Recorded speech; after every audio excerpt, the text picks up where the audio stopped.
1 Roi 3, à partir du verset 1er. On se tient debout ensemble. 1 Roi chapitre 3, à partir du verset 1er. Je lis la parole du Seigneur. Salomon s'allia par mariage avec Pharaon, roi d'Égypte. Il prit pour femme la fille de Pharaon et il l'amena dans la ville de David jusqu'à ce qu'il eût achevé de bâtir sa maison, la maison de l'Éternel et les murs d'enceinte de Jérusalem. Le peuple ne sacrifiait que sur les hauts lieux, car jusqu'à cette époque, il n'avait point été bâti de maison au nom de l'Éternel. Salomon aimait l'Éternel et suivait les coutumes de David son père. Seulement... Attends, Salomon aimait l'Éternel et suivait les coutumes de David son père. Merci. Continue. Seulement, c'était sur les hauts lieux qu'il offrait des sacrifices et des parfums. Le roi se rendit à Gabaon pour y sacrifier, car c'était le principal des hauts lieux. Salomon offrit 1000 holocaustes sur l'autel. À Gabaon, l'Éternel apparut en songe à Salomon pendant la nuit et Dieu lui dit: demande ce que tu veux que je te donne. Salomon répondit: tu as traité avec une grande bienveillance ton serviteur David, mon père, parce qu'il marchait en ta présence dans la fidélité, dans la justice, dans la fidélité, dans la justice, dans la droiture de cœur envers toi. Dans la droiture de cœur envers toi. Ça, c'est Salomon qui dit ça à Dieu. Il dit ça de son père. David, son père, est déjà mort. Et ça, c'est un songe. Ça veut dire qu'il n'était pas dans un état physiquement conscient. Il était dans un sommeil. Bien qu'étant dans le sommeil, il a pu dire, dans le sommeil, ce n'est pas son corps qui parle, c'est son âme qui parle. Donc, dans son âme était consciente que David, son père, marchait dans la fidélité, dans la justice et dans la droiture de cœur. Continue. Tu lui as conservé cette grande bienveillance et tu lui as donné un fils qui est assis sur son trône. Donc ce n'est pas pour rien que Dieu a conservé pour David cette grande bienveillance. C'est parce que Dieu a vu David marcher dans la fidélité, dans la droiture de cœur et dans la justice. Donc, on ne reçoit pas de Dieu pour rien. On ne reçoit pas de Dieu pour rien. Il y a quelque chose que Dieu a vu en David qui a fait que Dieu a conservé sa bienveillance envers David. On ne devient pas en Dieu pour rien. Il y a quelque chose qu'on a fait, quelque chose qui a marqué Dieu, quelque chose qu'on a eu à faire que Dieu a vu, qui a marqué Dieu. Amen. David en son temps avait pour prophète Nathan. Il avait des sacrificateurs autour de lui. Cependant, c'est Dieu qui l'a vu. Ton père spirituel peut te voir, mais c'est Dieu qui te voit d'abord afin que ton père te voie bien. Isaac même s'est trompé sur qui Dieu avait choisi. Mais Dieu avait choisi Jacob. Mais Isaac avait choisi Ésaü. Donc ton père spirituel peut t'aimer. Il peut te voir faire des choses en bien. Mais c'est Dieu qui voit ce que tu fais, si c'est bien ou pas. C'est pour cela, c'est envers Dieu que nous devons faire les choses. Ton père peut voir que tu es en train de poser un bon acte. Mais Dieu regarde la source de ce bon acte que tu poses. Dieu peut voir que ce n'est pas un bon acte. La motivation est une mauvaise motivation. Donc finalement, c'est Dieu qui va garder le témoignage de ce que tu fais. Parce que c'est Dieu qui te connaît tel que tu es vraiment. Continue mon enfant. Maintenant, Éternel mon Dieu, tu as fait régner ton serviteur à la place de David, mon père. Et moi, je ne suis qu'un jeune homme, je n'ai point d'expérience. Je ne suis qu'un jeune homme, je n'ai point d'expérience. Il sait qu'il n'a personne. Il sait que lui-même n'a pas d'expérience. Il sait qu'il est jeune. L'humilité, reconnaître que tu n'as personne, que tu ne peux pas de toi-même et aller vers Dieu. C'est ce que j'ai dit. Quand tu te regardes là, tu comptes sur qui? Quand tu sais que tu n'as personne, mais bien sûr parce que tu n'as personne, tu dois comprendre qu'il te faut Dieu absolument. L'homme là, il savait qu'il n'était rien. Il n'avait pas d'expérience, n'est-ce pas? Il n'avait pas d'expérience et qu'il était un jeune homme. Donc il ne pouvait pas s'appuyer sur ses compétences. Il ne pouvait pas s'appuyer sur ses capacités. Il a regardé à ce qu'il n'a pas. Il est un jeune homme. Il est faible. Il n'a pas d'expérience. Donc il a besoin de Dieu. Ceux qui n'ont pas besoin de Dieu, mais ils comptent sur des choses. Les gens qui n'ont pas besoin de Dieu comptent sur quelque chose. Ils comptent sur leur expérience, ils comptent sur leur capacité, sur leur diplôme, sur leur connaissance. Ils comptent sur leur force, c'est pour cela qu'ils n'ont pas besoin de Dieu. Mais Salomon, bien qu'étant roi, a l'humilité. C'est l'humilité qui peut amener quelqu'un à ne pas voir ce qu'il est, ce qu'il a, et à se dire qu'il n'en a pas et qu'il n'est rien pour aller chercher Dieu. Ça veut dire, il est en train de montrer à Dieu, lui Salomon, que sa royauté n'est rien devant l'Éternel des armées. Ça veut dire, la richesse de Salomon n'était pas d'être à la tête du pays. La richesse pour Salomon, ce n'est pas le fait d'être à la tête du pays. La richesse, c'est le fait d'avoir Dieu comme allié. Ta richesse n'est pas le fait que tu sois à ce poste-là. Ta richesse, c'est d'avoir Dieu comme allié à ce poste. Ta richesse, c'est l'Éternel avec soi. Parce que si Dieu est avec nous, qui sera contre nous? Ça veut dire, si l'Éternel n'est pas avec nous, tout le monde pourra être contre nous.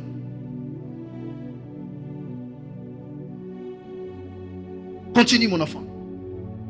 Ton serviteur est au milieu du peuple que tu as choisi, peuple immense qui ne peut être ni compté ni nombreux à cause de sa multitude. Accorde donc à ton serviteur un cœur intelligent pour juger ton peuple, pour discerner le bien du mal. Car qui pourrait juger ton peuple, ce peuple si nombreux? Merci. Tu vois, David est en train de montrer que la charge qu'il a là le dépasse. Le peuple que j'ai sous ma conduite est un peuple nombreux. Qui pourrait compter ce peuple? Ça veut dire, la tâche que j'ai à remplir, c'est tellement élevé. Ça me dépasse. C'est pourquoi j'ai besoin de toi. Parce que Dieu, rien ne peut dépasser Dieu. Le nombre de personnes ne peut pas dépasser Dieu. Les caractères de chaque Israélite ne peut pas dépasser Dieu. Mais moi, Salomon, je reconnais en moi que le peuple là me dépasse. C'est pourquoi j'ai besoin de toi. J'ai besoin de toi. Le ministère que tu m'as donné, ce ministère me dépasse.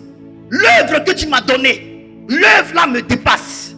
Le pouvoir que tu m'as donné, le pouvoir me dépasse. Les conséquences de l'onction me dépassent. C'est pour cela que je ne peux pas me réfugier dans l'onction. Je cherche l'Éternel. Ce que mon ministère implique me dépasse. Ce que mon appel implique me dépasse. Ce que le pouvoir que tu m'as donné implique me dépasse. C'est pour cela que je ne peux pas me réfugier dans l'onction et dans mon appel. J'ai besoin de l'Éternel. Parce que l'Éternel est au-dessus de tout.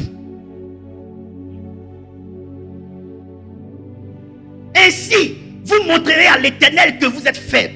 Ainsi, vous montrerez à l'Éternel que vous êtes inexpérimenté. Ainsi, vous montrerez à l'Éternel que Dieu est votre plus grand atout. Et que rien ne peut remplacer Dieu. C'est pour cela, je ne cherche pas l'onction. Je ne cherche pas la dimension. Je ne cherche pas la voyance. Je cherche le Dieu de la voyance. Je cherche le Dieu de l'onction. Je cherche le Dieu des miracles. Je cherche le Dieu des manifestations. Je cherche le Dieu des guérisons. Je cherche le Dieu de la richesse. Je cherche le Dieu des miracles. Alléluia. Parce que rien ne peut le dépasser. Parce que celui qui a Christ a tout et celui qui n'a pas Christ n'a rien. Bien que possédant tous les biens de la terre. Le secret de Salomon. Le secret de Salomon. Le secret de Salomon, c'est d'avoir compris que tout ne se résume pas à l'argent. Que tout ne se résume pas à la hauteur. Que tout ne se résume pas à la gloire. Que tout ne se résume pas à la royauté. Mais tout se résume à Dieu. Acclame ton Dieu très fort. Acclame ton Dieu très fort.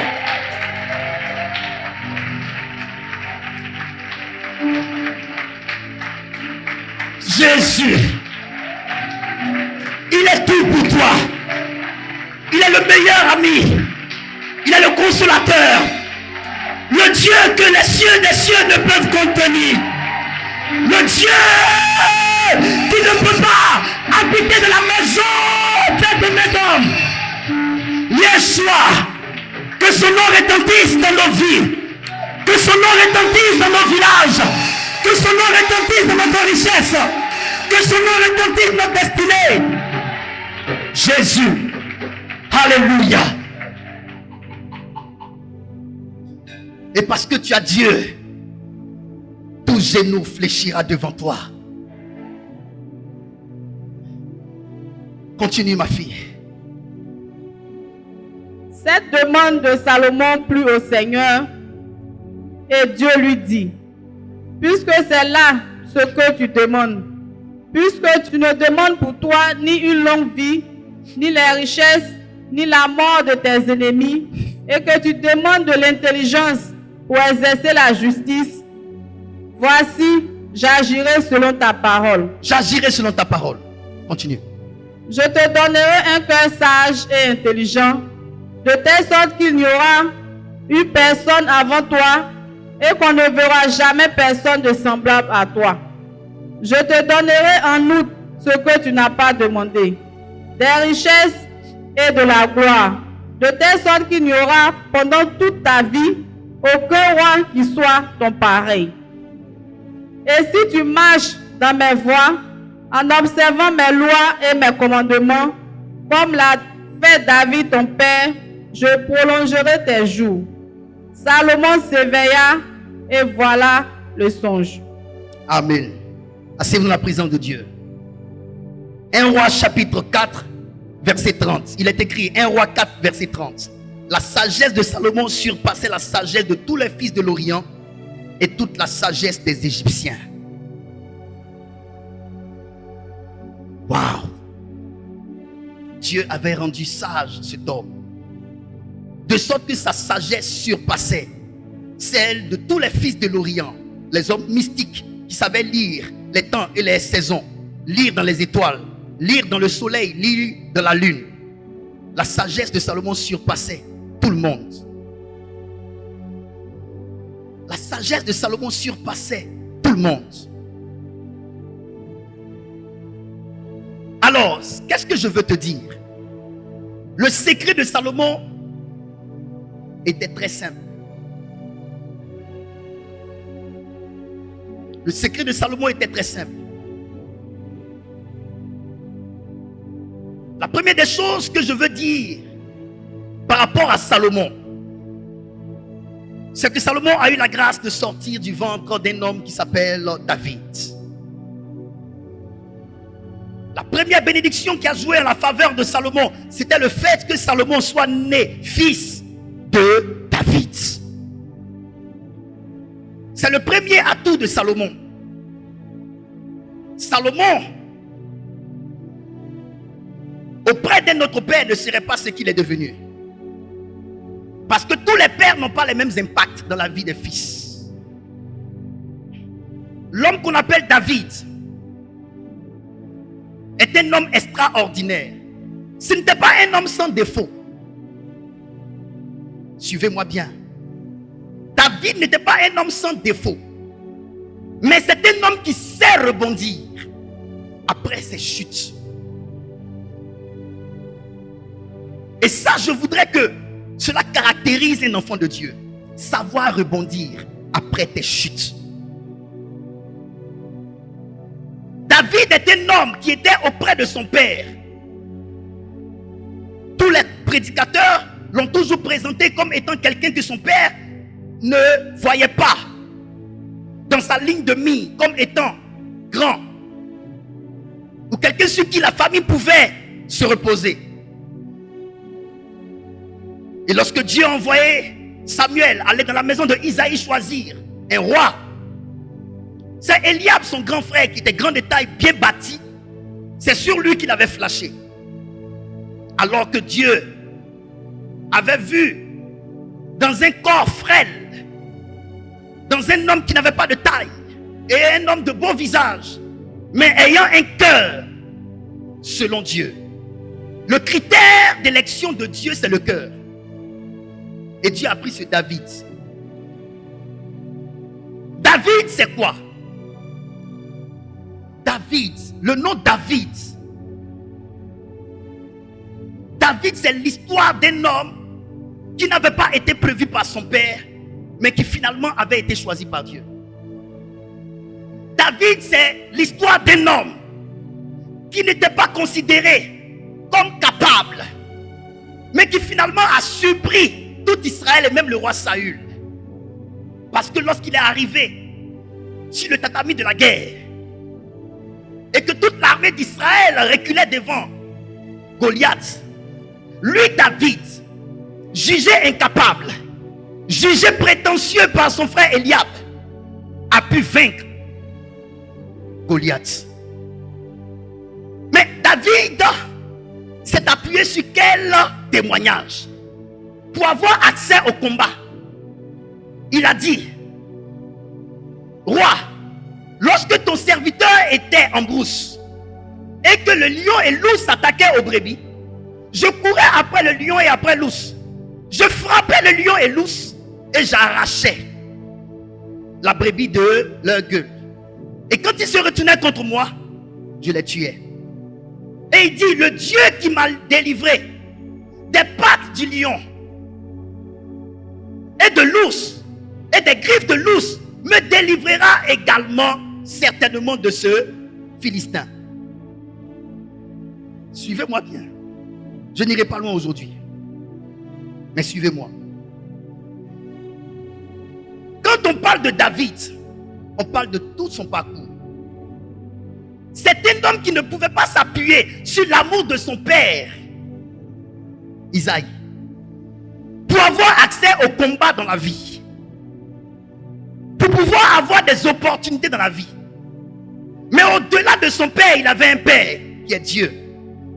Il s'est appuyé sur la victoire que Dieu lui a donnée d'acquérir face au lion et face à l'ours, pour qu'on lui permette d'aller s'attaquer à l'homme Goliath. Et c'est cet homme-là que Salomon a pour père. L'homme qui a gaffé, qui est sorti avec Bathsheba, qui a aussi connu le péché, qui a tué Uri, qui en a payé les frais, qui a perdu son enfant avec Bathsheba, mais qui a su rebondir, qui a su se repentir. Quand vous prenez le psaume 51, vous verrez la prière de repentance de David. Un homme qui savait reconnaître ses erreurs. Quand Nathan le prophète lui a dit ce qu'il avait fait, il n'a pas discuté. Il s'est mis à genoux, il s'est prosterné et il a demandé pardon à son Dieu. Ce n'est pas un homme sans défaut, mais c'est un homme qui savait rebondir. Il savait se repentir. Il savait reconnaître ses erreurs. Il ne discutait pas ses erreurs, mais il savait reconnaître ses erreurs. C'est cet homme à qui Dieu va faire la grâce de demeurer avec la même Bathsheba. Parce qu'ayant tué son mari, Dieu lui a demandé de prendre cette femme. Il prend cette femme, il va avec elle. Et le Dieu bon permet que l'enfant qui sort de cette relation après repentance soit le fils héritier du trône. C'est cet homme David qui dans son histoire, qui dans son parcours n'a d'histoire à raconter que sur Dieu et lui seul. Dans le parcours de David, David n'a d'histoire à raconter que sur Dieu, parce que toute sa vie n'a été que guidée que par Dieu. S'il a pu se relever d'un combat, c'est parce qu'il a eu pour appui l'Éternel. S'il a pu échapper à la guerre contre Saül, le roi de l'époque, c'est parce qu'il avait pour appui l'Éternel. S'il a pu avoir la miséricorde dans la vie, pour rebondir dans la vie, c'est parce qu'il avait pour appui l'Éternel. S'il a pu échapper au contrôle du lion et de l'ours, c'est parce qu'il avait dans sa vie l'Éternel. Toute sa vie, dans toute la vie de David, vous découvrirez les griffes et les marques de présence de son Dieu. Parce que David ne faisait rien sans son Dieu. Dieu était tout pour David. David savait qu'il ne pouvait pas s'appuyer sur ses frères. Il ne pouvait pas s'appuyer sur son père. Mais il ne pouvait que s'appuyer que sur son Dieu. Et c'est un tel homme qui est le père de Salomon. Un tel homme n'a que Dieu et il ne peut qu'investir que Dieu dans la vie de son fils. C'est ce que tu as que tu investis dans la vie de qui tu aimes. C'est ce que tu as que tu ne peux qu'investir dans la vie des personnes que tu aimes. Il n'a que Dieu. Et quand il a pris son fils, qui devait être son héritier roi, son héritier du trône, la coutume de David dont parle la Bible, c'était quoi? C'était d'enseigner à son fils son parcours, son histoire, ses guerres. Mon fils, hier j'étais berger. Mon papa Isaïe m'avait mis à la tête du peu de brebis qu'on avait à la maison. Lorsque l'ours et le lion s'attaquaient à moi, au nom de l'Éternel, je réussissais à les vaincre. Mon fils, si tu veux réussir dans la vie, ne cherche pas les richesses de la terre. Ne cherche pas les choses de la terre. Cherche l'Éternel. Car l'Éternel te donnera ce qu'aucune richesse ne te donnera. L'Éternel te donnera ce qu'aucun homme ne te donnera. L'Éternel est un abri sûr. Dans ta vie, cherche l'Éternel. Car tout ce que tu veux avoir sur la terre se trouve en l'Éternel. David a enseigné son histoire à son fils. David était un modèle de vie pour son enfant. Son enfant, Salomon, a vu son père David marcher devant l'Éternel avec fidélité. 1. Avec droiture de cœur. 2. Avec justice. 3.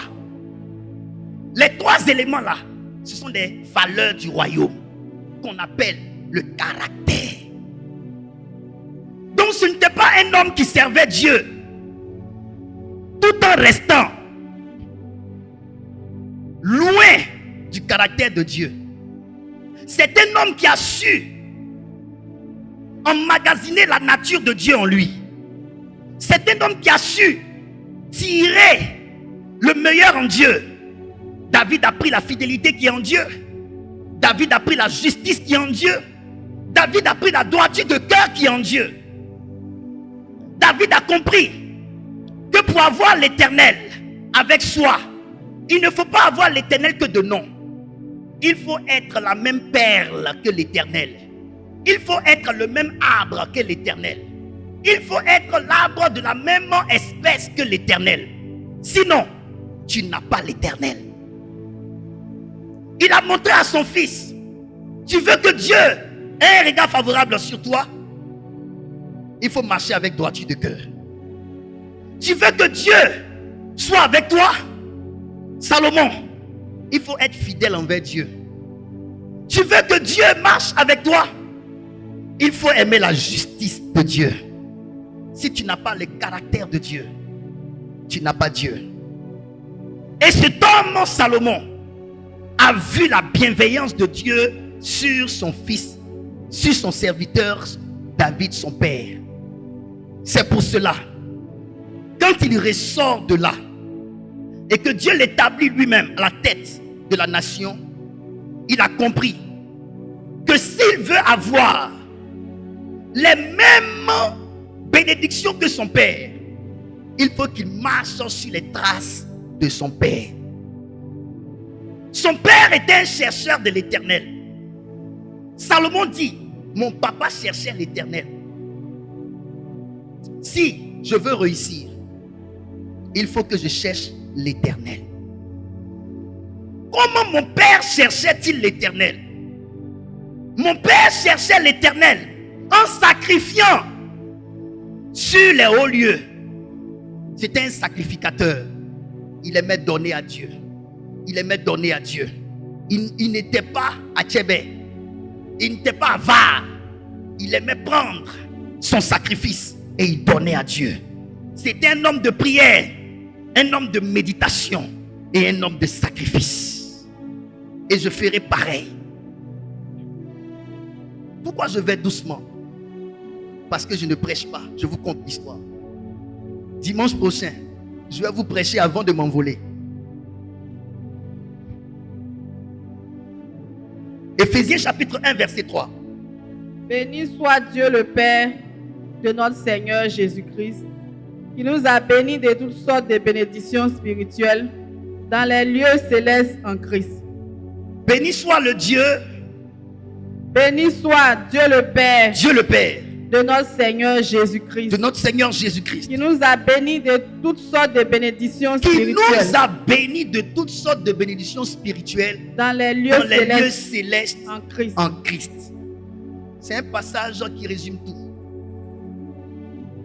Ce passage veut dire quoi? Que Dieu le Père nous a déjà bénis de toutes sortes de bénédictions dans les lieux célestes en Jésus-Christ. Nos bénédictions ne sont pas dans un homme. Nos bénédictions ne sont pas dans une femme. Nos bénédictions sont dans les lieux célestes. Nos bénédictions ont une situation géographique. La situation géographique de nos bénédictions, c'est dans les lieux célestes. Les lieux célestes sont les lieux où se situent nos bénédictions. Et nos bénédictions sont des bénédictions spirituelles. Dieu nous a bénis de toutes sortes de bénédictions spirituelles dans les lieux célestes. Donc l'enfant de Dieu doit déjà comprendre que Dieu a situé ses bénédictions dans les lieux célestes. Vous, vos bénédictions sont situées dans les hauteurs des cieux, les lieux célestes. Vos bénédictions ne sont pas terrestres. Vos bénédictions sont dans les lieux célestes. Vos bénédictions ne sont pas matérielles. Vos bénédictions sont spirituelles. Et vos bénédictions sont en une personne. La personne de Christ Jésus. Est-ce que j'ai bien parlé? 1. La situation géographique de vos bénédictions, les lieux célestes.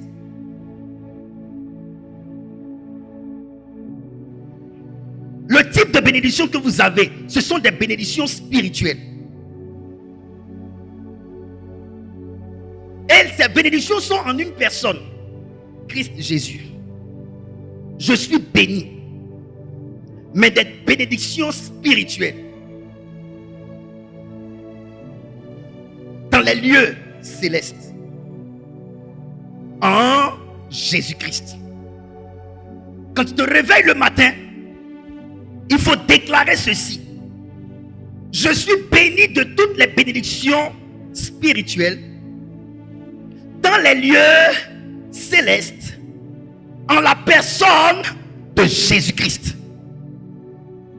Parce que tout ce qui est des cieux, tout ce qui est du monde spirituel n'est pas forcément en Christ. Et donc Dieu te dit que toi, tes bénédictions sont en Christ Jésus. Mais que tes bénédictions sont spirituelles. Parce que tout ce qui est spirituel n'est pas céleste. Ce qui est spirituel peut être au deuxième ciel, au premier ciel. Mais quand on parle de dans les lieux célestes, on vous montre là où habite Dieu. Amen. Vous me comprenez? Dans les lieux célestes. Donc vos bénédictions sont dans les lieux célestes. Elles sont spirituelles. C'est pour cela, ne peut avoir les bénédictions que quelqu'un qui est en Christ. Parce que vous, les enfants de Dieu, vos bénédictions sont spirituelles, mais en une personne, en Christ Jésus. Donc, vous ne pouvez pas avoir les bénédictions spirituelles qui sont en Christ si vous ne baptisez pas avec le Christ. Lorsque vous parlez de bénédiction, vous devez vous adresser à Christ Jésus. Parce que c'est en Christ que se trouvent vos bénédictions. Donc Christ est comme votre banque, EcoBank, NCA Bank. NCA Bank est comme Christ. Et c'est en Christ, à l'intérieur de NCA Bank, que se trouve votre compte et votre argent. Donc, vos bénédictions sont spirituelles, dans les lieux célestes, mais en la personne de Christ. Parce que le garant des lieux célestes où se trouvent vos bénédictions, c'est la personne de Christ Jésus. Donc Donc vous ne pouvez pas expérimenter les bénédictions spirituelles qui viennent de Dieu le Père en dehors de Christ. C'est forcément en Christ que vous ne pouvez que puiser ces bénédictions. Et quand on dit Christ, c'est une position spirituelle. Ce n'est pas qu'une personne, mais c'est aussi une dimension spirituelle. Cette dimension spirituelle-là, c'est qui nous permet d'aller dans cette dimension spirituelle et d'avoir accès à ces bénédictions spirituelles dans les lieux célestes. C'est toutes les activités spirituelles que Christ nous demande de poser, de mener. Le jeûne, les prières, la pratique de la parole, les sémences des offrandes. C'est tout ça qui nous amène à aller dans le couloir des lieux célestes en Christ. Si vous n'avez pas la pratique de Christ, vous ne pouvez pas être en Christ et avoir accès à ce qui est à l'intérieur de Christ qui vous concerne. Salomon a compris que tout ce qu'il y a de mieux pour lui ne se trouve qu'en Dieu, en l'Éternel. Et s'il veut avoir accès à ça, il fallait qu'il monte sur les montagnes. Ça veut dire, la montagne c'est la préfiguration de la prière. Quand tu te lèves de terre, tu es en prière, on dit que tu es sur la montagne. Le jeûne, on dit que tu es sur la montagne. Quand tu es en train d'aller sur la montagne, tu es en train d'aller dans une dimension de prière qui t'élève de la terre vers ton Dieu. Quand tu t'en vas sur la montagne, tu t'en vas au lieu de sacrifice. Donc tous ceux qui prient sont en train de monter sur la montagne. Tous ceux qui jeûnent sont en train d'aller sur la montagne. Tous ceux qui font des offrandes sont en train d'aller sur la montagne. C'est dans cette position-là uniquement que nous pouvons être dans les lieux célestes. Un chrétien qui ne prie pas, un chrétien qui ne jeûne pas, un chrétien qui ne pratique pas la parole de Dieu, un chrétien qui n'obéit pas aux principes du ciel, un chrétien qui ne sacrifie pas par des offrandes, par des aumônes, par des dons à Dieu et aux hommes, aux veuves et aux orphelins, aux pauvres, aux démunis, il ne se hisse pas au sommet des montagnes pour sacrifier. Vous me comprenez? Vous me comprenez? Quand vous jeûnez, vous montez. Quand vous priez, vous montez. Quand vous obéissez à la voix de Dieu, vous montez. La parole de Dieu à laquelle vous obéissez est comme un berceau ou un vaisseau qui vous permet d'aller dans les hauteurs.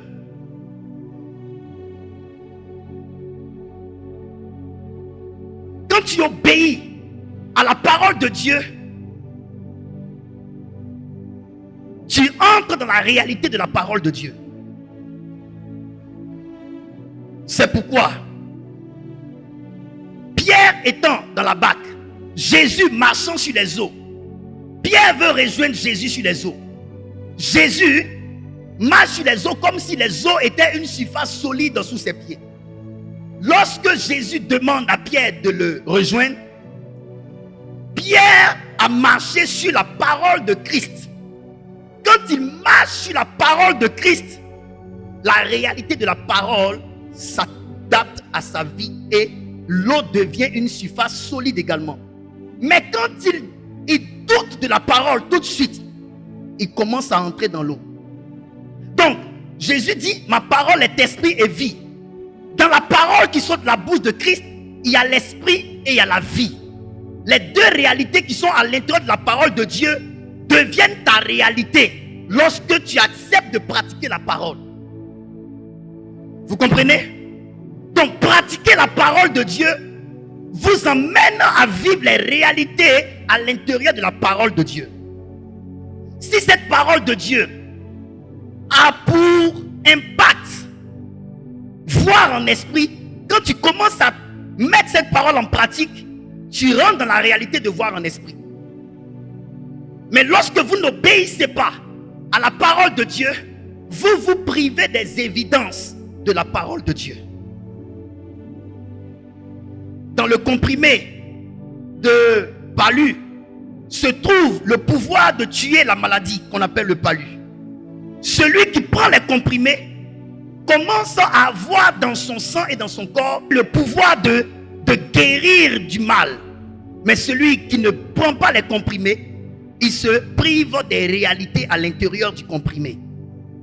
Donc quand le Seigneur te parle, ce que le Seigneur te dit vient avec des réalités. La parole de Dieu, à l'intérieur de la parole de Dieu se trouvent les réalités de la parole de Dieu. Et quand tu acceptes que tu crois en la parole de Dieu, que tu marches selon cette parole de Dieu, tu captures cette réalité à l'intérieur de la parole de Dieu.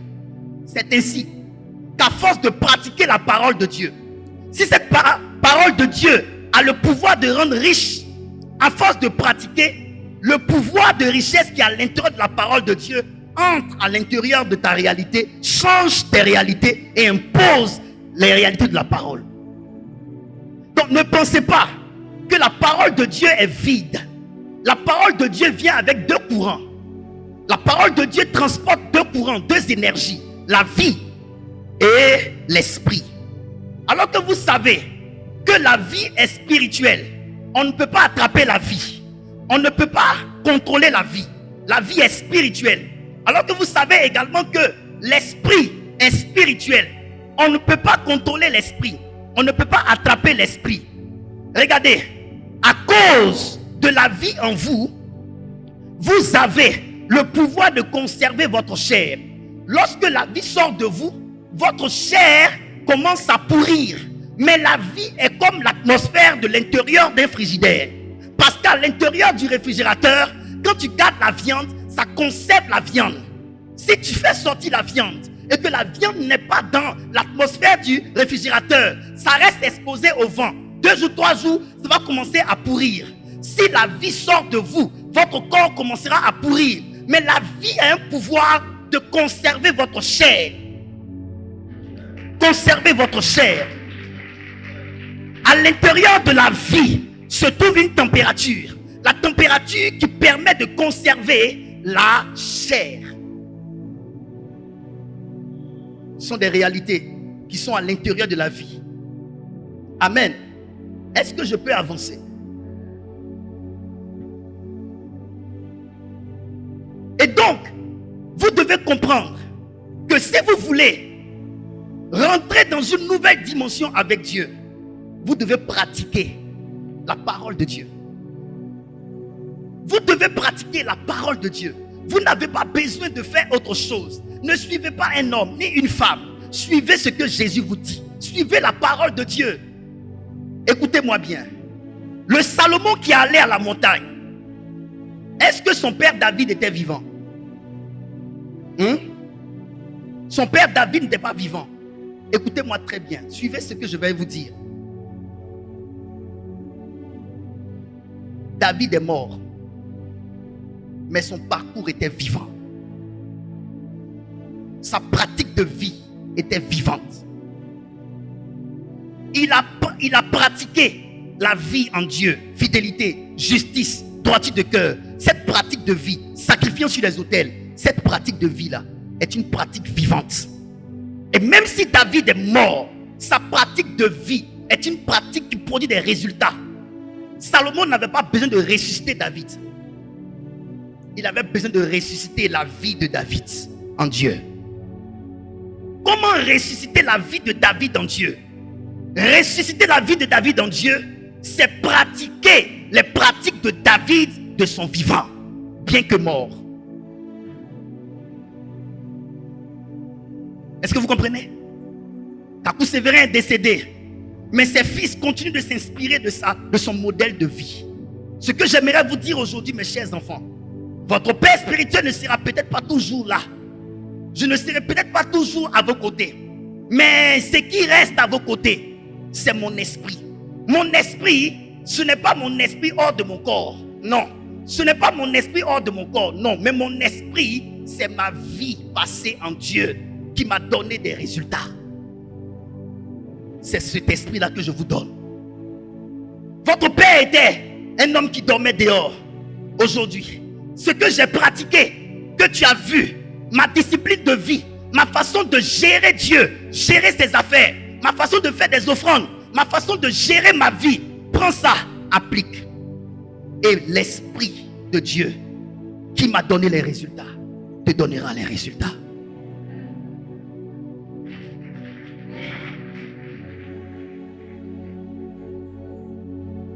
Amen. Est-ce que vous me comprenez bien? Est-ce que vous me comprenez bien? C'est le temps de pratiquer les pratiques qui portent des résultats. Salomon fait comme j'ai fait. Et l'homme qu'on appelle Paul a dit à ses fils et à son fils Timothée: soyez mes imitateurs, comme je le suis moi-même de Christ. Là où j'imite le Christ, puisque vos bénédictions sont spirituelles dans les lieux célestes en Christ, ce que je suis en Christ, ce que je fais en Christ, faites-le. Là où j'imite le Christ, imitez-moi. Imitez-moi. Soyez mes imitateurs comme moi-même je le suis de Christ. Faites ce que je fais en Christ et qui produit des résultats. Faites-le. Appliquez. Soyez droit. Soyez juste. Soyez intègre. Je vais m'arrêter ici. Je n'ai pas prêché. Vous savez, je n'ai pas prêché. Mais je m'arrête ici. Je vous ai dit dimanche dernier, je répète ça et je m'arrête. Lorsque Dieu a voulu marcher en occupant l'espace, marcher avec Abraham, en occupant son espace de vie, en colonisant avec le ciel l'espace de vie d'Abraham, Dieu a exigé quelque chose d'Abraham. Abraham, Genèse chapitre 17, marche devant ma face et sois intègre, sois honnête. Écoutez, le prix à payer pour que vos réalités soient absorbées par les réalités du ciel et que les réalités du ciel soient vos réalités, c'est que vous soyez de la même nature que Dieu.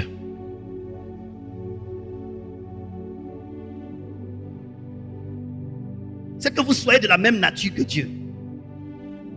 Retenez très bien ce que je dis. Cette année-là, je vais vous enseigner des choses. C'est moi qui sais ce que je dis. Je vais vous enseigner des choses qui vont changer votre homme intérieur. Écoutez-moi bien. Hein? Je finis avec ça. Et je suis très sérieux. Dieu ne vous donnera pas ces réalités tant que vous ne donnez pas vos réalités internes à Dieu pour les combler avec les réalités internes en Dieu. Mon Seigneur Bago vient. Arrête-toi là. Je vais vous montrer quelque chose. Ce que l'arbre, dans tes mains comme ça, voici les branches de l'arbre. Prenez ici au niveau de ses pieds, comme connecté à la terre par les racines. Écoutez, ce que l'arbre porte comme fruit, voici les branches, les fruits qui sont là. Les fruits qui sont là. Tous les fruits que vous voyez de l'arbre dépendent de quoi? Dépendent de la richesse de la terre que tirent les racines. N'est-ce pas? Est-ce que les racines là, les richesses qui sont dans la terre là, est-ce que vous les voyez? Vous ne les voyez pas physiquement. C'est le monde interne de l'arbre. Les fruits, c'est le monde externe, donc extérieur de l'arbre. Les réalités internes conditionnent les réalités externes. Les réalités internes qu'on ne voit pas conditionnent les réalités externes. Quand Dieu veut que tu portes les mêmes fruits que lui, il faudrait que tes réalités internes changent et que les réalités internes de Dieu remplacent tes réalités internes. C'est pour cela que quand Dieu veut emmener les réalités du ciel pour conditionner les réalités externes d'Abraham, Dieu demande à Abraham de marcher devant sa face et d'être intègre. L'intégrité là, c'est interne. C'est dans le caractère. Baisse tes mains. L'intégrité, c'est dans le caractère. La femme qui souffrait de perte de sang, elle a dit quoi? Elle s'est dit en elle-même, c'est quelle réalité? Les réalités internes. Et quand elle s'est dit en elle-même, si je puis seulement toucher le pan de la robe de Jésus, je serai... La guérison a été constatée physiquement, oui ou non? Réalité externe. Qu'est-ce qui a conditionné sa réalité externe?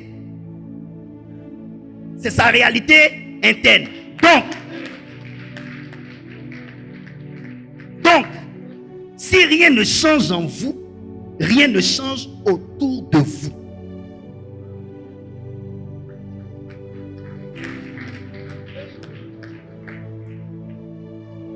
Donc, quand on parle de David, il marchait dans la justice, il marchait dans la fidélité. C'est quoi le caractère? Le caractère, c'est interne. C'est interne. Mais ça se voit par sa façon de faire. Et du coup, l'Éternel a eu un regard de bienveillance sur David. Il a protégé, il a béni. Vous savez pourquoi? Parce que David portait la même nature que Dieu. Chaque fois que Dieu voudra changer vos réalités externes, le prix à payer, c'est que Dieu change d'abord vos réalités internes. C'est pourquoi il dit à Abraham, sois intègre, marche devant ma face. Ça veut dire, prends ma nature, porte ma nature à l'intérieur de toi. Et ensuite, l'enfant que tu veux avoir physiquement avec ta femme, tu l'auras. L'enfant, c'est le fruit.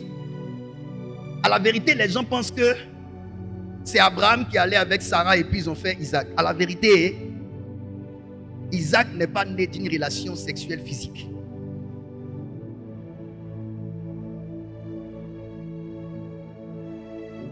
Si vous lisez bien Genèse chapitre 17, vous verrez que Dieu a dit tisser alliance avec Abraham et Sarah. Il a dit à Abraham, marche devant ma face, sois intègre. N'est-ce pas? Et il a dit au même Abraham, Sarai ne sera plus Sarai, elle sera Sarah. Il a enlevé le i tréma. Dieu a changé. À la vérité, dans la parole de Dieu, quand on dit Adam connut Ève, la connaissance là, c'est aller avec. C'est dans la dimension spirituelle. C'est une alliance. Dieu est rentré en alliance avec Abraham par sa nature. Il est rentré en alliance avec Abraham, avec Sarah. Pour que les deux puissent produire le fruit qui vient de Dieu. Isaac, là, ce n'est pas n'importe quel enfant. C'est pourquoi c'est le seul enfant à qui Abraham, plutôt, c'est le seul homme sur la terre qui n'a pas reçu d'héritage de son père. Isaac est là, il a béni Jacob. Mais Isaac n'a pas été béni par Abraham. Parce qu'il était le fils de la promesse. Il est venu de Dieu. Et c'est le seul qui a osé être sacrifié comme Jésus.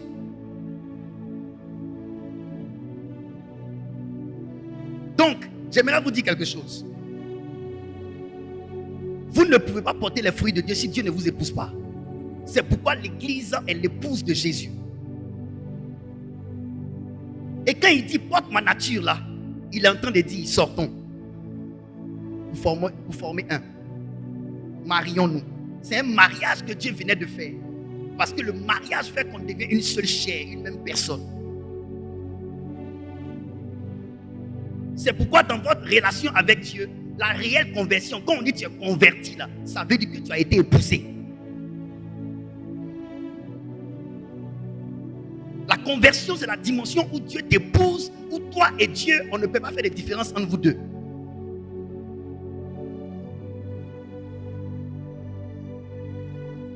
Parce que c'est dans la conversion que quand Dieu te voit, il se voit. Tu retournes à l'origine où Dieu t'a créé à son image et selon sa ressemblance, de sorte que quand Dieu te voit, il se voit.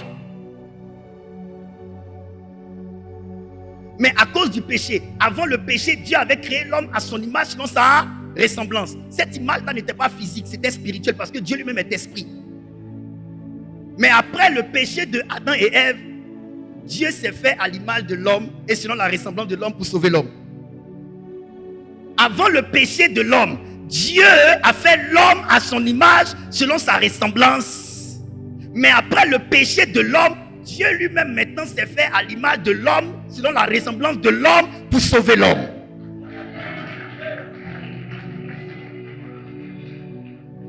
Ils n'ont pas compris. Vous n'avez pas compris. Dieu a créé l'homme et selon ça, et puis l'homme a péché. Quand l'homme a péché, pour sauver maintenant l'homme, Dieu maintenant s'est fait à l'image de l'homme. Jésus qui est Dieu est devenu un homme comme l'homme pour venir sauver l'homme.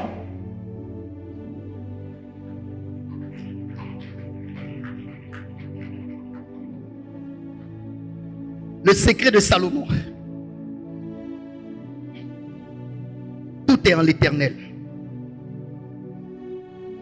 Salomon avait 2 secrets. L'Éternel et son père spirituel. Il pratiquait sa vie. Tout simplement. Quand Dieu vous donne un père avec qui il marche, la vie de votre père est votre secret. Et le Dieu de votre père est votre secret. Dimanche prochain, là je prêcherai. Mais aujourd'hui, je n'ai fait qu'ouvrir des fenêtres. Mais dimanche prochain, on parlera réellement de la prospérité. Que le Seigneur vous bénisse.